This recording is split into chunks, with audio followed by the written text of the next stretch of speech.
A racist waiter sees a black woman at a fancy restaurant and gives her terrible service on purpose. But what he doesn't know is that the black woman is the owner's wife. Camille Johnson stepped through the doors of Bistro Nouveau, her heels clicking softly against the polished marble floors.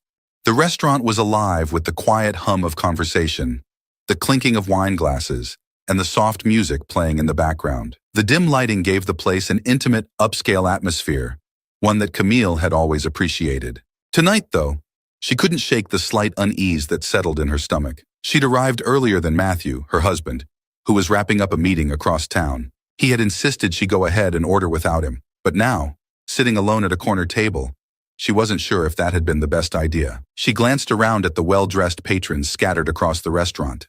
Their laughter and chatter filled the air, blending seamlessly with the soft jazz playing from the speakers. As she adjusted her chair, a waiter appeared at her side. He was tall, blonde, and wore the restaurant's black and white uniform. His name tag read Ethan. He didn't smile or greet her warmly like the waitstaff at Bistro Nouveau usually did. Instead, he barely made eye contact. "You ready to order?" Ethan asked, his tone flat. Camille blinked, a little taken aback by his abruptness. She glanced at the empty table in front of her. "Could I just get some water for now? I'll order in a bit." Ethan scribbled something down, his expression still unreadable. "Sure." He turned and walked away without another word. Camille watched him as he moved swiftly to another table across the room. The couple seated there, a middle-aged pair with designer clothes and bright smiles, were greeted with a warm laugh and a quick refill of their wine glasses. Ethan chatted with them for a moment before moving on to another table, his demeanor completely different from the one he had just shown her. Camille shook her head slightly, trying to brush off the feeling that something was off. Maybe he was just having a bad day, but as she sat there, waiting for her water, her unease deepened. Minutes ticked by. She watched Ethan make his rounds to other tables, always stopping to check on the diners, offering smiles and polite conversation. Yet, he hadn't returned to her table once. She had come here dozens of times with Matthew, and the service was always impeccable. But tonight, alone, it felt different. She tried not to overthink it. Her phone buzzed with a message from Matthew. "Running a little late, babe. Order whatever you like. Be there soon." Camille typed a quick reply and put her phone down, glancing up to see Ethan attending to a large group by the window. Her glass of water still hadn't arrived. She crossed her arms, her eyes narrowing slightly as she watched him. He laughed again with the group, pouring wine and placing dishes in front of them. Not once had he looked her way. 5 more minutes passed and still, no water. Camille shifted in her seat, her earlier unease slowly transforming into frustration. Something wasn't right. She glanced around the restaurant again, noticing the effortless flow of service for everyone else but her. A knot of tension settled in her chest. She flagged down another waitress walking by, a young woman named Sarah, who always seemed polite whenever she had served them before. "Excuse me," Camille said, her voice calm but firm. "I've been waiting for some water for a while now. Could you bring me a glass, please?" Sarah blinked in surprise, her expression immediately apologetic. "I'm so sorry, ma'am. I'll bring it right away." She hurried off toward the bar. As Camille waited, she felt the weight of other patrons' eyes briefly glancing her way, before returning to their own conversations. The knot of tension tightened. It wasn't about the water. It was something else, something she had seen too many times before. Still, she pushed the thought aside, waiting for the service she knew she deserved. When Sarah returned with her water, Camille thanked her quietly, watching as Ethan continued to float between tables, all the while pretending she didn't exist. She took a sip of the cold water, feeling the ice clink against the glass, but the taste did little to cool her rising frustration. Whatever was going on tonight, it was more than just a bad day for a waiter. Camille took another sip of water, her eyes fixed on Ethan as he moved around the restaurant with an ease and grace that had not been extended to her. He glided from table to table, pouring wine, refilling glasses, and engaging in light banter with the other diners.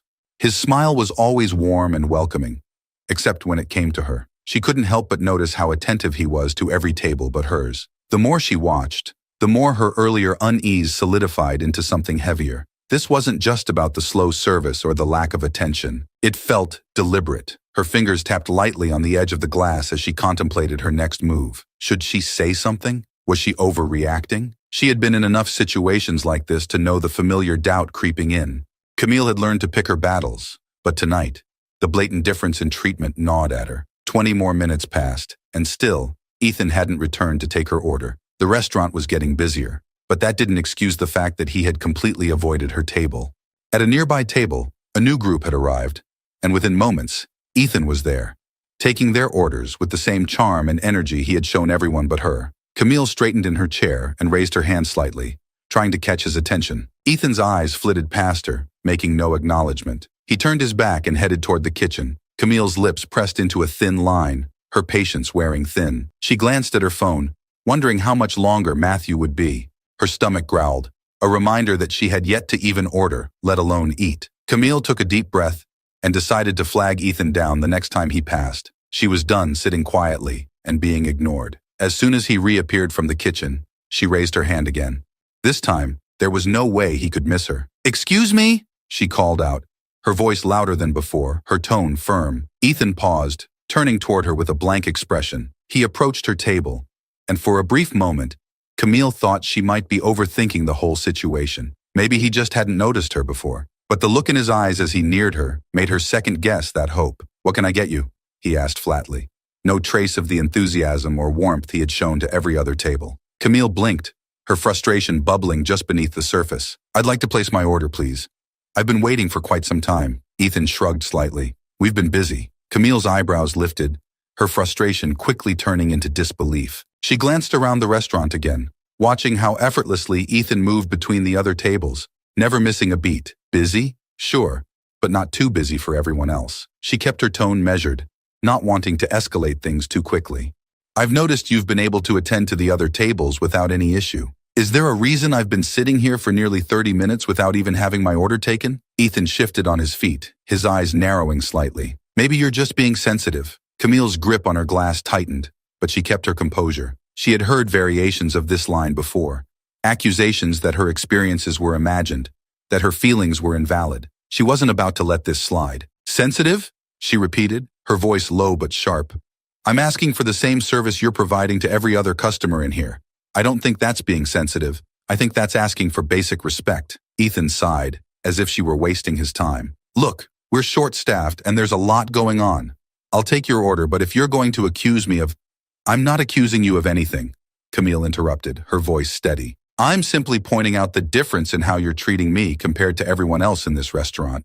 And I think you know exactly what I'm talking about." Ethan's expression hardened, his mouth pulling into a thin line. He said nothing for a moment, then pulled out his notepad. "What do you want to order?" he asked, the coldness in his voice unmistakable. Camille held his gaze, refusing to back down. "I'll have the house special," she said, her tone matching his. Ethan scribbled something on his notepad and walked away without another word. Camille watched him go, her frustration now mixed with a deep sense of indignation. She had seen this behavior before, this subtle, almost invisible discrimination that so many tried to pretend didn't exist. But tonight, it was right in front of her, undeniable and infuriating. She leaned back in her chair, exhaling slowly as she tried to calm herself. Her fingers tapped against her phone, resisting the urge to text Matthew. He'd be here soon enough. But even as she tried to focus on the food that was finally, hopefully, on its way, Camille couldn't shake the feeling that things were only going to get worse. This wasn't over. Camille sat in silence, her frustration simmering as the minutes ticked by. Ethan hadn't returned since taking her order, and though the restaurant bustled around her, she felt like she was in a bubble, ignored, overlooked, and isolated in a place that should have made her feel welcome. She glanced at her watch. It had been nearly 45 minutes since Ethan had scribbled down her order. Still no food, no updates, and no sign of him. The soft clinking of plates and murmured conversations filled the air. Nearby tables continued to be showered with attention, as servers brought out dish after dish, drinks constantly refilled. A sense of disbelief washed over her. How could someone in a place like this, where service was supposed to be impeccable, get away with this kind of behavior? Her patience had officially run out. She flagged down Sarah, the waitress who had brought her water earlier. Sarah approached quickly, a concerned look on her face. "Ma'am, is everything okay?" she asked, her voice tinged with genuine concern. Camille sighed, trying to keep her voice steady despite the growing anger. "I've been waiting over an hour now. I ordered the house special, and I still haven't received any food. Can you check with the kitchen for me, please?" Sarah's eyes widened slightly. "Oh, I'm so sorry.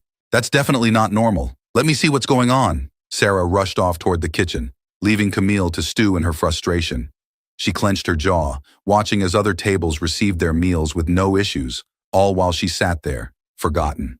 The weight of the situation pressed down on her, but underneath that, a deeper feeling started to bubble up, something closer to anger. This wasn't just bad service, This was intentional. A few minutes later, Sarah returned, looking flustered and apologetic. "I checked with the kitchen," she began, nervously clutching the tray she was holding, "and they said they never received your order." Camille's eyes widened in disbelief. "What? How is that possible?" "Ethan took my order almost an hour ago." Sarah bit her lip, clearly uncomfortable with the situation. "I'm really sorry, ma'am. It looks like he never put it in." Camille's pulse quickened, her frustration now bubbling into full-blown anger.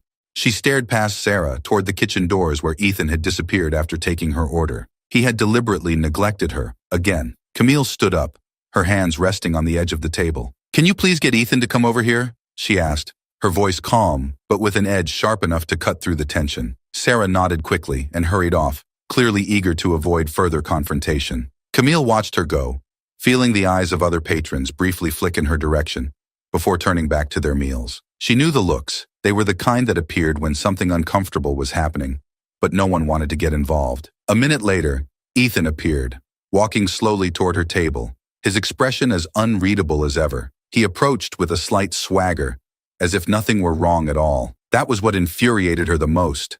The nonchalance, the audacity of his attitude. "Is there a problem?" he asked, his voice completely devoid of any genuine concern. Camille stared at him for a long moment, gathering herself. She didn't want to explode, not yet, but she was done being polite. "Yes, there's a problem. You never put my order in." Ethan blinked, his face remaining expressionless. "I'm sure that's just a misunderstanding." Camille's eyes narrowed. "A misunderstanding? I've been sitting here for over an hour. You took my order, and now I find out you never even bothered to put it in. How is that a misunderstanding?" Ethan shrugged, and Camille felt a surge of anger at his indifference. "Look, we're busy tonight. Mistakes happen." Camille's temper flared. "It wasn't a mistake. You've ignored me from the moment I walked in. You've given every other table exceptional service, but you can't even be bothered to give me the basic courtesy of taking my order. And now you're telling me it's just a mistake?" Ethan's eyes darkened, a flicker of something more dangerous crossing his face. He crossed his arms over his chest, his posture defensive. "If you're going to start accusing me of things, maybe you should just leave." Camille's breath caught, her anger now boiling over. "Accusing you? I'm pointing out exactly what's been happening all night. You've ignored me, treated me like I don't exist, while bending over backward for everyone else. This isn't about a mistake. This is about you thinking you can get away with treating me like this because I'm a black woman sitting alone in this restaurant." The words hung in the air between them, sharp and heavy. The nearby tables had gone quiet, and Camille could feel the weight of the other diners' eyes on her. But she didn't care. She wasn't going to let him brush this off. Not when it was so obvious what was really happening. Ethan's face flushed red, and he shifted uncomfortably. "I'm not going to stand here and let you accuse me of being a racist," he said, his voice tight with barely controlled anger. "If you don't like the service, maybe you should leave." Camille's fists clenched at her sides, her heart pounding. "I'm not going anywhere," she said firmly. "I'm paying to be here just like everyone else. You're not kicking me out because you don't like being called out on your behavior." Just as Ethan opened his mouth to respond, the restaurant doors swung open, and Camille's eyes shifted toward the entrance. Matthew strode in, his tall figure cutting a commanding presence as he made his way toward their table. Camille's breath caught, and for the first time that night, a sense of relief washed over her. Ethan's face paled when he saw Matthew approaching, and his posture changed instantly. He stood a little straighter, his eyes flicking nervously between Camille and her husband, as if suddenly realizing just how badly he had messed up. Matthew reached their table, his expression calm, but his eyes sharp as they locked onto Ethan. "What's going on here?" he asked, his voice steady but carrying an unmistakable authority. Camille remained silent for a moment, letting Ethan squirm under Matthew's gaze. She could already see the fear creeping into his expression. He didn't know who Matthew was. At least, not yet. "Your waiter here," Camille said slowly, "has been ignoring me all night, never put in my order, and is now trying to kick me out because I called him out on his behavior." Matthew's eyes didn't leave Ethan. "Is that so?" Ethan opened his mouth, but no words came out. His face was ashen now, his earlier bravado completely gone. He finally seemed to realize who Matthew was, and Camille could practically see the gears turning in his head, trying to figure out how to salvage the situation, but it was already too late. Ethan stood frozen in place, his face pale as he stared up at Matthew. The confidence and smug attitude he had displayed earlier evaporated in an instant. Camille sat back in her chair, watching the shift in power play out right before her eyes. She didn't need to say anything more. Ethan had just realized who he was dealing with, and there was no way out for him now. Matthew's gaze remained steady, his eyes never leaving Ethan's face. He crossed his arms, his presence radiating quiet authority, but his tone remained calm, measured. "So," Matthew said, his voice low but carrying across the now silent section of the restaurant, "you've been ignoring my wife, have you?" Ethan stammered, his words stumbling over themselves. No, sir, I wasn't." He glanced nervously around the room, as if searching for someone to rescue him. But no one was coming to his aid. Every other diner had turned back to their own conversations, clearly eager to stay out of the unfolding drama. Matthew raised an eyebrow, his calm demeanor a stark contrast to Ethan's growing panic. "It certainly sounds like you've been giving her a hard time," he continued, "ignoring her order, not providing basic service. And now, from what I just heard, you're trying to kick her out of my restaurant?" Ethan's face turned bright red, and he quickly shook his head. No, I didn't know, I didn't mean." "You didn't know she was my wife?" Matthew finished for him, his voice sharp. Ethan swallowed hard, clearly trying to regain some control over the situation. "I'm sorry, sir. I didn't know she was—" "Why should it matter who she is?" Matthew cut him off, his voice colder now, the edge of his frustration slipping through. "Do you treat all of your customers this way? Or just the ones you think you can get away with disrespecting?" Camille stayed silent, letting Matthew handle the confrontation. She could see the fear in Ethan's eyes now, his mind racing as he tried to find a way out of the situation. But there was no escape. He had made his choices, and now he was going to face the consequences. I'm really sorry, sir. It wasn't like that, I promise. It was just a mistake. Things got busy, and Ethan's words tumbled out, desperate and unconvincing. Matthew's eyes narrowed. "Busy?" he said, his voice steady but firm. "You had plenty of time to attend to everyone else, didn't you? So what was the real issue here?" Ethan's mouth opened, but no words came out. He stood there fumbling for a response, knowing full well that anything he said would only dig him deeper into the hole he had already dug for himself. Camille spoke up, her voice calm but sharp. "It's not just about the service. You made a choice to ignore me, to treat me as less than every other customer here tonight. And when I called you out on it, you tried to turn it around and make it seem like I was the problem." Ethan's eyes flickered toward her, but he quickly looked away, unable to meet her gaze. His entire demeanor had shifted from smug arrogance to silent panic. Matthew uncrossed his arms and took a step closer to Ethan, who visibly flinched. "Here's what's going to happen," Matthew said, his voice taking on a sharper edge. "You're going to go home for the night. We'll deal with this tomorrow. But understand one thing.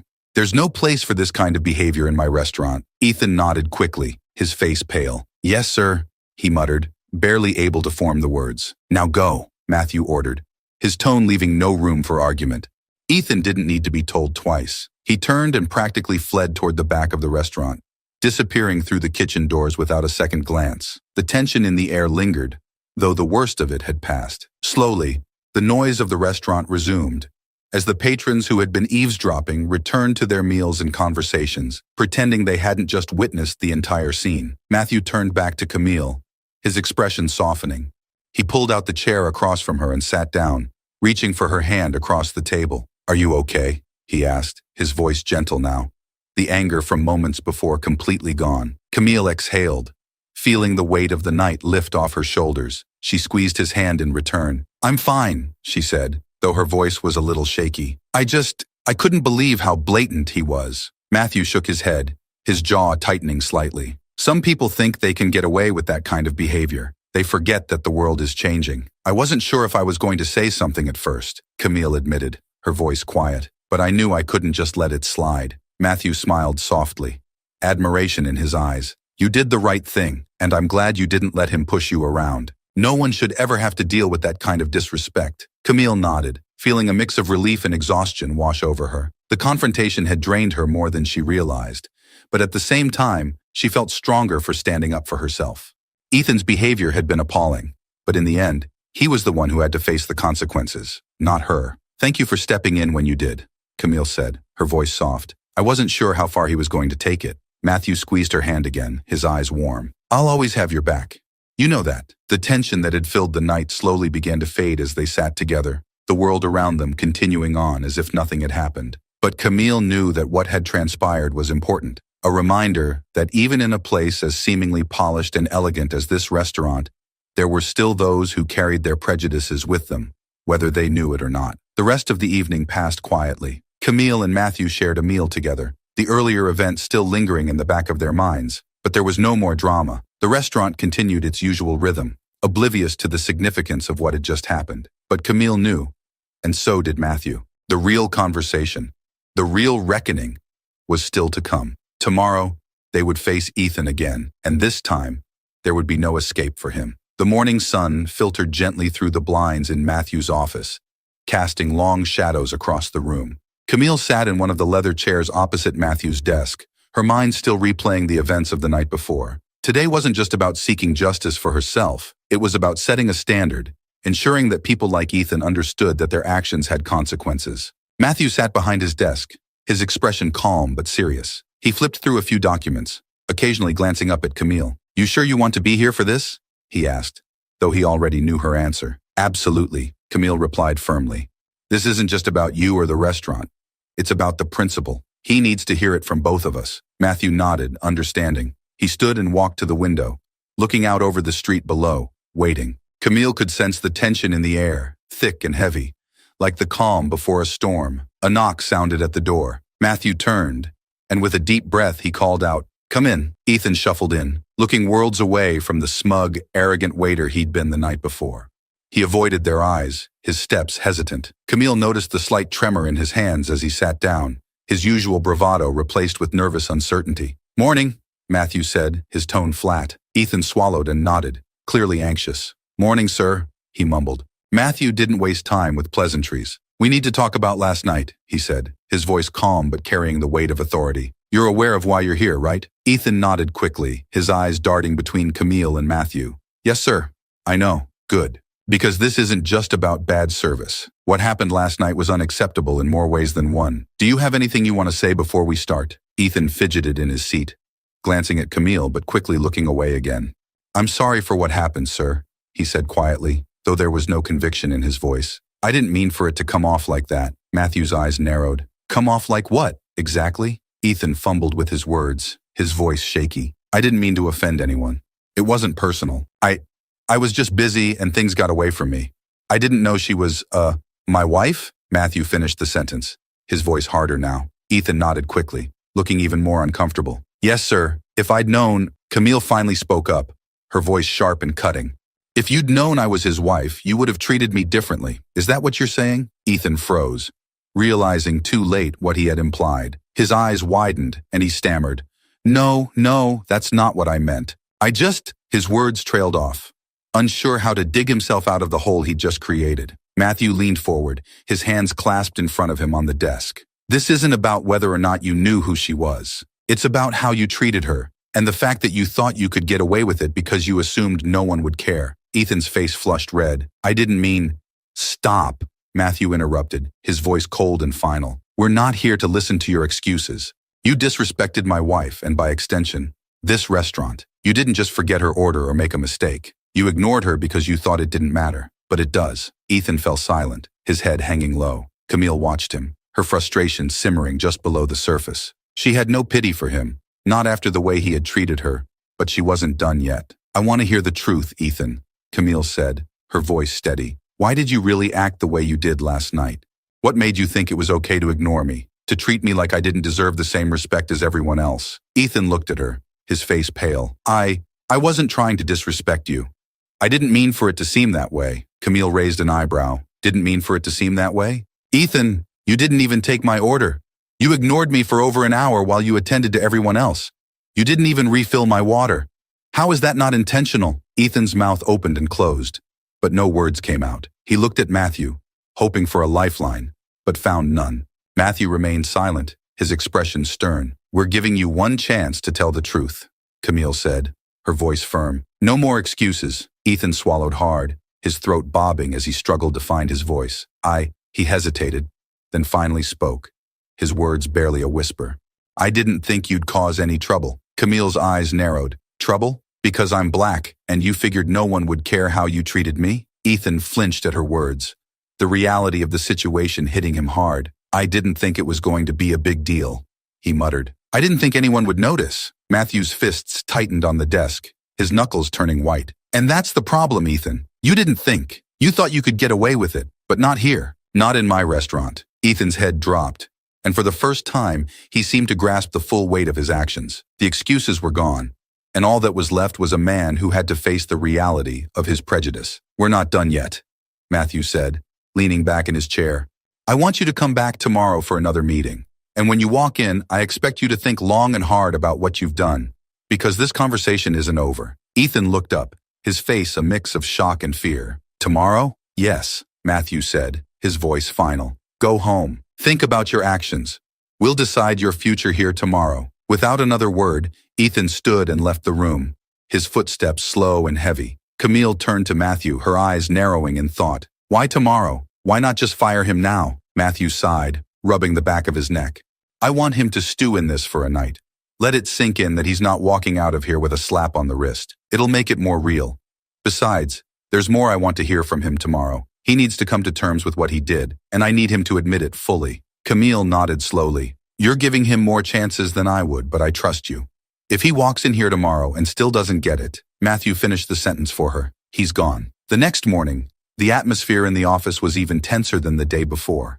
Camille could feel it in the way the room seemed heavier, more suffocating, as they waited for Ethan to arrive. She glanced at Matthew, who sat behind his desk, his face set in a grim expression. Today, there would be no more chances. Ethan would either face the truth of his actions, or he would be gone. There was a knock at the door, softer this time, almost hesitant. Matthew straightened in his chair, his eyes hardening. Come in, he called. Ethan entered slowly, his face drawn and pale, the fear from the previous day now etched into his features. His shoulders were slumped, and his usual arrogance had vanished entirely. He walked to the chair across from Matthew and sat down without being asked, his eyes glued to the floor. Matthew let the silence hang for a moment, giving Ethan time to realize just how serious this final meeting was. Camille watched him closely, her frustration still simmering beneath the surface, but she wanted to see if Ethan would finally show any real understanding.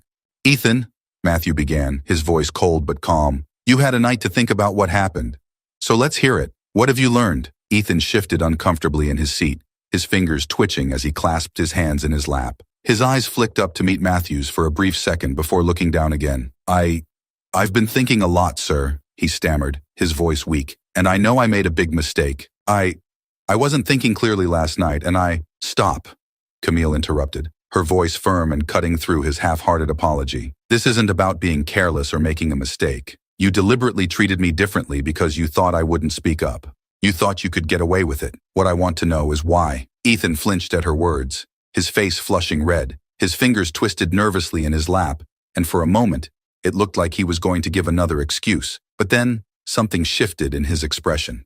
His shoulders sagged, and he let out a long, shaky breath. I didn't think anyone would care, he admitted quietly, his voice barely above a whisper. I thought you'd just sit there and take it. Camille leaned forward, her eyes narrowing. And why did you think that? What made you think I wouldn't say anything? Ethan swallowed hard, the silence in the room growing heavier with every second. He hesitated, glancing between Camille and Matthew, before finally muttering, because you're black. The words hung in the air, raw and exposed. For a moment, no one spoke. Camille's heart pounded in her chest, and she felt a mixture of anger and vindication rising within her. He had finally said it. The truth was out. Matthew's eyes darkened, and he spoke in a low, controlled voice. So, you thought that because of her race, she wouldn't speak up?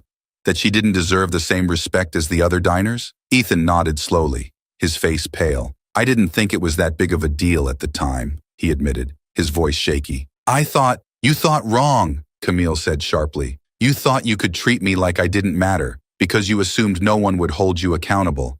But you were wrong. Ethan's eyes filled with regret, and he shifted uncomfortably in his seat, his head hanging low. I'm really sorry, he mumbled. I know it doesn't mean much now, but I really am. Camille sat back in her chair, crossing her arms as she studied him. You're right, she said, her voice firm. It doesn't mean much. You knew exactly what you were doing. Apologizing now won't change that. Matthew leaned forward, his expression cold and unreadable. Do you understand why this can't be forgiven, Ethan? Ethan nodded slowly, his face a mask of defeat. Yes, sir, I get it. Matthew stared at him for a long moment, the weight of his words hanging in the air. You're fired, Ethan, he said finally, his voice low but resolute. Pack up your things, and don't come back. This restaurant has no place for people who treat others with disrespect and prejudice. Your actions not only hurt my wife but also damage the reputation of this establishment. Ethan's face crumpled, but he didn't argue. He knew this was the end. Slowly, he rose from the chair, his shoulders hunched, and nodded once more. I understand, sir, he mumbled. I'm really sorry. Apologies won't fix this, Matthew said quietly, his eyes hard. Now go. Without another word, Ethan turned and left the office, the door clicking shut behind him. The silence that followed was heavy, but this time it wasn't filled with tension. It was filled with finality. Camille let out a slow breath, her body relaxing as the weight of the situation lifted off her shoulders. Ethan was gone, and the restaurant was better for it. Matthew leaned back in his chair, rubbing his temples. I wanted to give him the chance to be honest, he said softly, but I knew he wouldn't make it right. You did the right thing, Camille said, her voice gentle but firm. He needed to go. People like him don't just change overnight. Matthew nodded slowly. I know. And this place, our place, has to stand for more than that. Camille reached across the desk, taking his hand in hers. We did what we needed to do. He squeezed her hand, offering a small smile.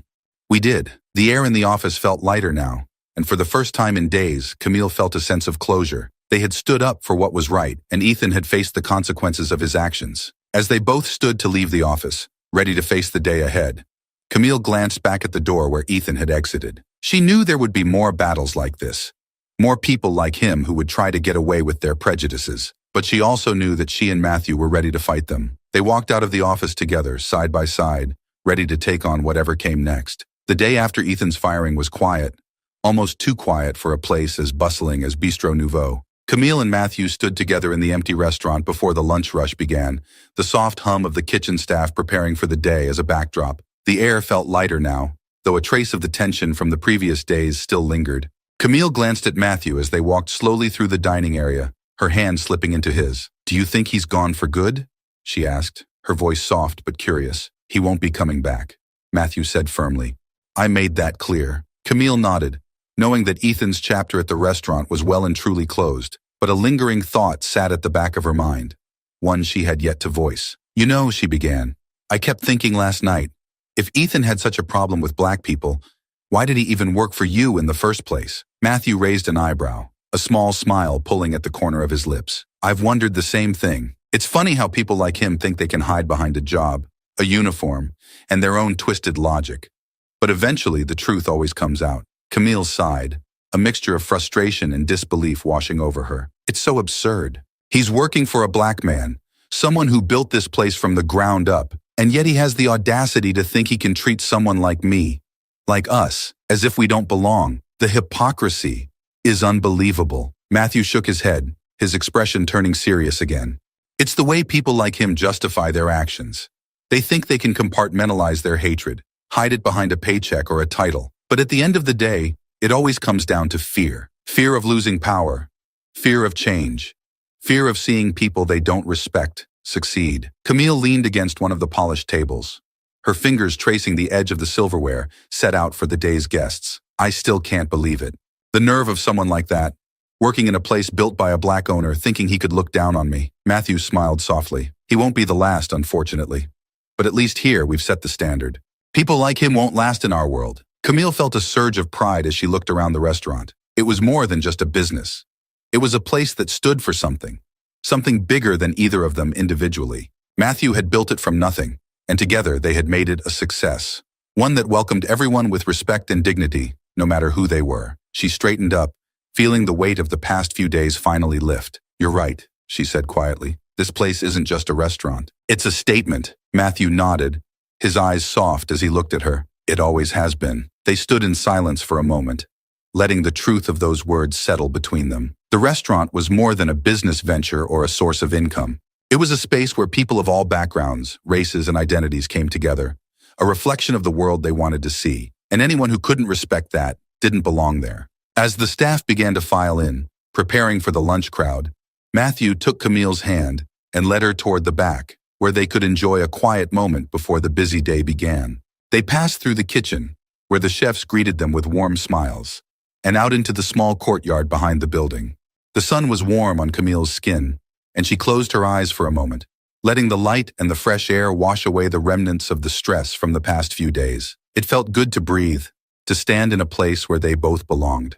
"I'm proud of what we did," she said after a moment, turning to Matthew. "We stood up for what was right, and we did it together." Matthew smiled, his hand squeezing hers. Always, they stood there in the quiet of the courtyard, side by side, knowing that while the world outside wasn't perfect, they had carved out a small space that reflected the values they held dear. The restaurant would continue, stronger and more resilient for what had happened. And as they moved forward, they would continue to fight for the respect and dignity of everyone who walked through those doors. No more racists like Ethan.